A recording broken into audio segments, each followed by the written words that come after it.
Hello भाई, स्वागत है आपका विशाल परमार के एक और नई वीडियो पे। अभी आपको मेरी राइडर थोड़ी गंदी दिख रही होंगी, आप देखिए यहाँ पे देखिए। लेकिन मैंने इसको वॉश नहीं करवाया है। मैंने क्यों वॉश नहीं करवाया है मैं आपको बताता हूँ। इस साइड आप आइए, यहाँ पे आप देखिए। अभी मेरी राइडर 11,701 किलोमीटर टोटल चल चुकी है और इसका 10 महीना हो चुका है। तो आज तो नहीं, लेकिन कल मैं इसकी थर्ड सर्विस कराने जा रहा हूँ और थर्ड सर्विस में इसको वॉश करवा देंगे, इसलिए मैंने अभी इसको वॉश नहीं करवाया है। और थर्ड सर्विस इसकी कल करवाना जाऊंगा और मेरे को इसके अंदर क्या दिक्कत है वो मैं सबसे पहले आपको बता देता हूँ।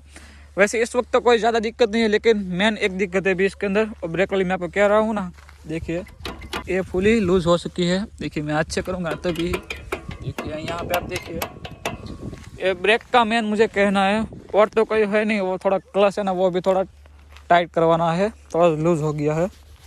वो तो माइनर है, बहुत मेजर प्रॉब्लम नहीं कहलाते हैं इसको। थर्ड सर्विस में हम देखेंगे कि टीवीएस राइडर जैसी बाइक में 125 सीसी का इंजन आता है, इसकी मेंटेनेंस कॉस्ट कितनी आती है। वैसे फर्स्ट और सेकंड सर्विस में तो सिर्फ ऑयल का ही खर्चा आया था और कोई खर्चा आया नहीं था। इस वक्त हमको मेन पता चलेंगे, क्योंकि इस वक्त मेरे ख्याल से इस ब्रेक शू भी डलेगा और कुछ भी डलेंगे तो वहाँ पर जाके ही पता चलेगा।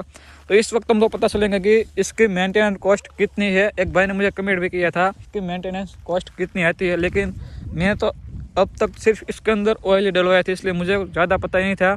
लेकिन हमको कल पता चलेगा, क्योंकि अब तो मैं नहीं जाऊँगा, क्योंकि अब शाम के 6 बज चुके हैं और अभी सर्दी का मौसम चल रहा है, इसलिए बहुत ही ठंड पड़ रही है यहाँ पे।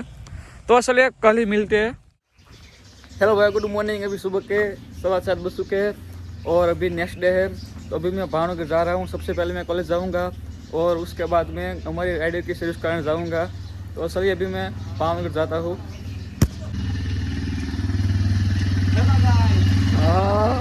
ठंडी बहुत पड़ रही है, इसलिए हम दोनों ने हमारा पूरा इंतज़ाम कर लिया है, जैसे कि हमको ठंडी ना लगे। ग्लव्स दोनों ने पहन लिया है। अभी हम भावनगर की ओर जाते हैं। तो चलिए भाई, अब हम सर्विस सेंटर की ओर जाते हैं।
तो भाई अभी मैं सर्विस करवा के वापस घर पर आ चुका हूँ। 1 घंटे पहले आया था। और अब मैंने बात करती है थर्ड सर्विस में इसके अंदर क्या क्या डला है, तो क्या क्या चेंज हुआ है। तो सबसे पहले बात करें तो इसके अंदर थर्ड सर्विस पे ऑयल डला है। हमारी गाड़ी टोटल 11,800 प्लस चल चुकी थी और वैसे तो इसके अंदर ऑयल 2,000 पे चेंज करवाना होता है, लेकिन इस वक्त थोड़ी ज़्यादा चल गई थी, इसलिए इसके अंदर ऑयल चेंज और भी 2-3 चीज़ इसके अंदर चेंज करवानी होती है। वो है इसका प्लग और एयर फिल्टर। उसने कहा था कि 12,000 आपकी एक्सल को चेंज करवानी पड़ेंगी, तो मैंने कहा कि कोई बात नहीं, वो भी आप कर दो चेंज। और मैं आपको जो ब्रेक का कह रहा था ना, इसके अंदर ब्रेक शू भी डला है और इसके अंदर ये 4 स्विच डालने के बाद इसकी कॉस्ट कितनी आई है वो मैं आपको बता देता हूँ। खर्चे की बात करते हैं। वैसे अब मैं यहाँ पे आपके सामने बिल है। बेसिकली 2 बिल बना था, क्योंकि सबसे पहले उन लोगों ने इसके अंदर ब्रेक शू इसके अंदर चेंज नहीं किए थे। मैंने उसको कहा था 1000 किलोमीटर चल जाता, लेकिन 1000 किलोमीटर के बाद फिर से जाना कोई सेंस नहीं बनता, इसलिए मैंने अभी ब्रेक शू चेंज करवा दिए। 1000 किलोमीटर के बाद क्यों बार बार वहाँ पे जाए, इसलिए मैंने अभी इसके अंदर ब्रेक शू चेंज करवा दिए है। मेन बिल की बात करते हैं तो यहाँ पर आप देखना, सबसे पहले यहाँ पर उसने स्पार्क प्लग जो मैं कह रहा हूँ ना, वो 141 का है। और होल्डर कॉम्प टीवीएस वो मुझे समझ में नहीं आया, लेकिन वो भी 140 का है। और इंजन ऑयल इसका 367 का है। और लेबर चार्ज उसने लेबर चार्ज 25 लिया है और जीएसटी बीएसटी मिलाकर टोटल 29.50 इसका लेबर चार्ज हुआ है। और टोटल ये पहले बिल का 678 हुआ है। और मैं बाद में ब्रेक शू डलवाया है। उसकी बात करें तो उसका आप देख सकते हो यहाँ पे लिखा है ब्रेक शू का इसने वो पता नहीं इसमें 2 लिखा है। यहाँ पे ब्रेक शू लिखा है और नीचे खाली शो लिखा है, वो पता नहीं है क्या है। और वो पहले जो है ब्रेक शू वो उसका 180 रुपये है और दूसरा जो लिखा है उसका 118 रुपये है। और टोटल मिला के 298 हुए हैं।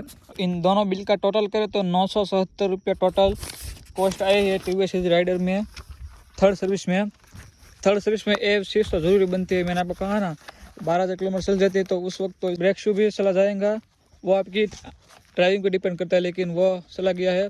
और साथों साथ इसमें प्लग भी डला है और साथ में एयर फिल्टर भी डला है। तो टोटल खर्चा आपने देखा कि 977 रुपये आए हैं। तो आपने देख लिया कि इसकी टोटल कॉस्ट 977 रुपये आई है। और अब तीनों सर्विस फ्री थी वो तो ख़त्म हो गई है। अब हमको फोर्थ सर्विस करवानी हो तो हमको पे करना पड़ेगा। वो मेरे ख्याल से एक सर्विस के 400-450 रुपया होगा। और उसमें और भी एक सिस्टम आता है, वो बुक कटवा सकते हो, जैसा अभी सर्विस का आता है ना वैसा ही कटवा सकते हो। उसका 1150 रुपया था और वो 1 साल के लिए होती है और इसके अंदर 4 सर्विस फ्री होती है। और आपको दोनों में से जो भी पसंद आए वो आप करवा सकते हो। तो अब तो हम जब इसकी फोर्थ सर्विस करवाने जाएंगे तब हम सोचेंगे क्या करते हैं, 450 रुपये वाला करवाते हैं या इसका जो बुक आती है 1150 रुपये की वो करवा दे। वो कहते तो वो बुक ले लेना, उसमें हमको फ़ायदा होता है, लेकिन उस वक्त पता चलेंगे कि क्या लेते हैं। तो भाई अगर आप TVS राइडर जैसी गाड़ी लेने का प्लान कर रहे हो तो आपको मन में ऐसा होंगे कि इसकी मेंटेनेंस कॉस्ट कितनी आती है, तो बहुत ज़्यादा नहीं है, आपके सामने ही है। 976 इसकी मेंटेनेंस कॉस्ट आई है थर्ड सर्विस पे। अभी तक इसके अंदर सिर्फ ऑयल डला था, लेकिन इस वक्त ऐसा कुछ चेंज आया, इसलिए एक भाई ने कमेंट भी किया था कि इसकी मेंटेनेंस कॉस्ट कितनी आती है। लेकिन मैंने कहा था उसको कि अभी तक इसकी थर्ड सर्विस नहीं हुई है, थर्ड सर्विस पे पता चलेगा कि इसकी मेंटेनेंस कॉस्ट कितनी आती है। तो इसकी मेंटेनेंस कॉस्ट वैसा तो कोई ज़्यादा नहीं है, बस इतनी तो होती है हर बाइक में। वो प्लग का मुझे समझ में नहीं है, लेकिन वो कह रहे थे कि 12,000 रुपये सेंस होता है। तो मैंने कहा कोई बात नहीं, सेंस कर दो। तो भाई बस आज के लिए इतना ही है। अगर आपको मेरा यह वीडियो पसंद आए तो वीडियो को लाइक करना, शेयर करना, और अगर आप मेरे इस चैनल पर नए हो तो चैनल को सब्सक्राइब कर देना। मिलते हैं नेक्स्ट वीडियो में। वीडियो देखने का सबका धन्यवाद।